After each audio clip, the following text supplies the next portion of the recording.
Hi hello అందరికి నమస్తే.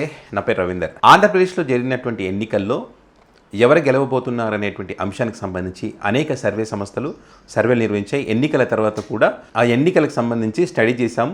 ఈ ఆయా పార్టీల అధికారులకు రాబోతున్నాయి, ఏ అంశాలు ప్రభావితం చేసేటువంటి అవకాశం ఉందనేటువంటికి సంబంధించి కూడా చాలామంది అనాలిసిస్లు చేశారు. మనం కూడా కొన్ని సర్వే సంస్థలకు సంబంధించి ఎలక్షన్స్ ముందు ఎలా ఉంది, ఎలక్షన్ తర్వాత ఎలా ఉంది అనేటువంటి అఫీషియల్ సమాచారం తీసుకున్న తర్వాత మనం కూడా కొన్ని వీడియోలు చేశాం. అయితే చాలామంది రైజ్ సర్వే సంస్థ గురించి చెప్పమని చాలామంది అడిగారు. అయితే మన దగ్గర అఫీషియల్గా సమాచారం లేని కారణంగా చెప్పలేదు. అయితే ఇప్పుడు చాలామంది అడుగుతున్నారు కాబట్టి కొంచెం అఫీషియల్గా సమాచారాన్ని సేకరించి మీకు చెప్పే ప్రయత్నం చేస్తున్నాను. అయితే వాళ్ళు జూన్ 1 వరకు కూడా, అంటే ఈ ఎన్నికల కమిషన్ నిబంధనలు ఏదైతే ఉందో దానికి అనుగుణంగా జూన్ 1 వరకు అయితే డేటా రిలీజ్ చేయమని చెప్పారు. కొంత సమాచారం అయితే వారి దగ్గర నుంచి మనైతే తీసుకోవడం జరిగింది.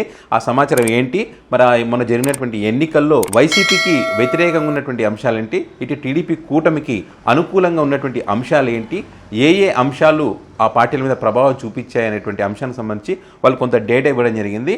అయితే టీడీపీ కూటమికి అనుకూలంగా ఉన్నటువంటి అంశాలు ఏంటి అనేటువంటి వాళ్ళు విద్యుత్ ధరల పెరుగుదల వల్ల ఇది టీడీపీ కూటమికి అనుకూలంగా మారింది, ఆ కారణంగా ఓటింగ్ వీలు వైపు మళ్ళిందని చెప్పి ఒకటి చెప్పారు.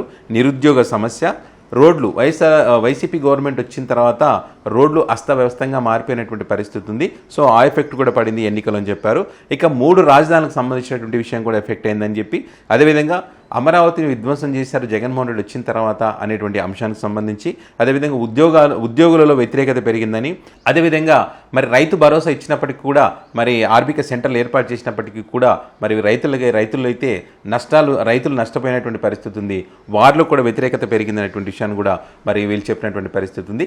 ఇక చంద్రబాబు నాయుడు గారు ఎన్నికలకు ముందు వాడినటువంటి చివరి అస్త్రం ఏదైతుందో ల్యాండ్ టైటిల్ యాక్ట్, ఇది కూడా వ్యతిరేకంగా, ఇది కూడా వీళ్ళకి అనుకూలంగా పనిచేసిందని కూడా వీళ్ళు చెప్పినటువంటి పరిస్థితి.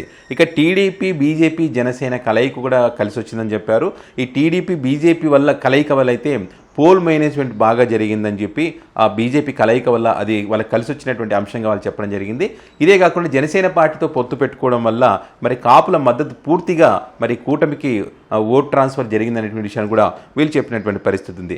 ఇక సంక్షేమ పథకాలకు సంబంధించి ఏదైతే వైఎస్ జగన్మోహన్ రెడ్డి గారు గతంలో నుంచి నవరత్నాలని చెప్పి సంక్షేమ పథకాలకు సంబంధించి ఏదైతే చెప్పారో అంతకు మించి కూడా వీళ్ళు సంక్షేమ పథకాలు ఇస్తా అని చెప్పినటువంటి నేపథ్యంలో ఏదైతే 3 సిలిండర్లు కానివ్వండి, ఫ్రీ బస్సు కానివ్వండి, ఇట్లా నెలకు మహిళలకు ఇచ్చేటువంటి నగదు కానివ్వండి, ఇవన్నీ కూడా వీళ్ళకి అనుకూలంగా మారాయి. పింఛన్లు 4,000 పెంచడం, ఈ సంక్షేమ పథకాలు కూడా వీళ్ళకి అనుకూలంగా మారాయి, వీళ్ళకు ఓట్లు పడినటువంటి పరిస్థితి ఉందని కూడా వీళ్ళు చెప్పినటువంటి పరిస్థితి. ఇక 6-7 జిల్లాల్లో పవన్ కళ్యాణ్ గారి ఎఫెక్ట్ చాలా వరకు పడిందని కూడా, ఆ పవన్ కళ్యాణ్ గారి వల్ల యువత ఓటు ఎక్కువ కూడా ఇటువైపు టీడీపీ కూటమికి వేశారనేటువంటిది కూడా వీళ్ళు చెప్పినటువంటి పరిస్థితి ఉంది. ఇదే కాకుండా కుప్పంలో ఏదైతే వైనాడు కుప్పం అని జగన్మోహన్ రెడ్డి అన్నారో, అక్కడ కుప్పంలో చంద్రబాబు నాయుడు గారు 30 నుంచి 40,000 మెజార్టీతో గెలిచే అవకాశం ఉందని చెప్తున్నారు. పవన్ కళ్యాణ్ గారు పోటీ చేసినటువంటి పిఠాపురంలో కూడా 40 నుంచి 50,000 మెజార్టీ వచ్చేటువంటి అవకాశం ఉందని చెప్తున్నారు. ఇక మంగళగిరిలో కూడా మంచి మెజార్టీతో మరి నారా లోకేష్ గెలిచే అవకాశం ఉందని చెప్తున్నారు. ఇదే కాకుండా వైసీపీ ఇప్పుడు ఏదైతే వాళ్ళు చెప్పారో ఆ అంశాల ఎఫెక్ట్ వల్ల చాలా చోట్ల వైసీపీకి చెందినటువంటి ఇప్పుడు మంత్రులుగా పనిచేసినటువంటి చాలామంది కూడా ఓడిపోబోతున్నారని చెప్పి ఈ రైజ్ సర్వే సంస్థ చెప్పినటువంటి పరిస్థితి ఉంది.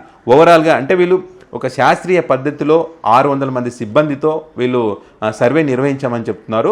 సో అందులో భాగంగానే ఈ కరెక్ట్ అయిన రిజల్ట్ మేము తీసుకోగలిగాం. చాలామంది కూడా టఫ్ ఫైట్ నడిచింది, మేము చెప్పలేకపోతున్నామని చెప్పి చాలామంది చెప్పినప్పటికీ కూడా మా దగ్గర అయితే కరెక్ట్ సమాచారం ఉందనే విషయాన్ని వీళ్ళు చెప్పినటువంటి పరిస్థితి ఉంది. ఓవరాల్గా చూసుకుంటే కనుక టీడీపీ పార్టీకి 93 సీట్లు వస్తాయని చెప్పి, జనసేన పార్టీకి 10 నుంచి 16 సీట్లు వస్తాయని చెప్పి, బీజేపీకి 1 నుంచి 4 సీట్లు వచ్చేటువంటి అవకాశం ఉందని చెప్పి వీళ్ళు చెప్పినటువంటి పరిస్థితి ఉంది. అంటే ఈ రైజ్ సర్వే సంస్థ చెప్పిన దాని ప్రకారము ఈ టీడీపీ కూటమి అధికారంలోకి వస్తుందని చెప్పి వాళ్ళు చెప్తున్నటువంటి పరిస్థితి.